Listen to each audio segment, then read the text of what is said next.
পশ্চিম মেদিনীপুরের কেশোয়াড়ি পঞ্চায়েত সমিতির সদস্য মৌমিতা সিং একজন বিরোধী নেত্রী। ব্লক অফিসে বৈঠকে যোগ দেওয়ার কেশোয়াড়ির বিডিওর আমন্ত্রণ চিঠি পান তিনি।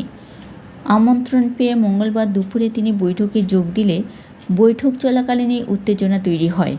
বৈঠক শেষে ওই নেত্রীকে বেধড়ক মারধর করা হয় বলে অভিযোগ।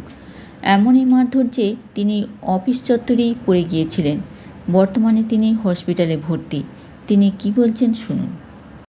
আমাকে বিডিও স্যার চিঠি করে ডেকেছিলেন, আমি মিটিংয়ে গেছি অপোজিশন লিডার হিসাবে।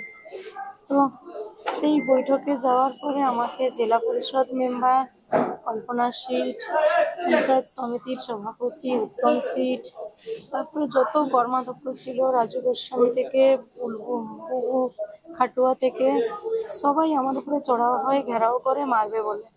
আমি তখন সঙ্গে সঙ্গে ভিডিওকে জানাই। ভিডিও বললেন ঠিক আছে আমি দেখছি। তারপরে উনি বললেন প্রশাসনকে জানিয়েছি, ভয়ের কোনো কারণ নেই। তারপর আমি মিটিংয়ে যাই। ভিডিও স্যার আমাকে বললেন আপনি বৈঠকে যাবেন। আমি বলছি আমি তো মিটিংয়েই যাব। মিটিংয়ে গেছি, মিটিং শেষ করে বেরিয়েছি। সঙ্গে সঙ্গে আমি বেরোনোর অবকাশ নেই, আমাকে ছুটিয়ে ছুটিয়ে মারছে সেই ক্যাম্পাসের মধ্যে। আমি সঙ্গে সঙ্গে কোনোরকম ভিডিও স্যারের রুমের সামনে পৌঁছাই, আর ওখানে কিছু করতে পারিনি।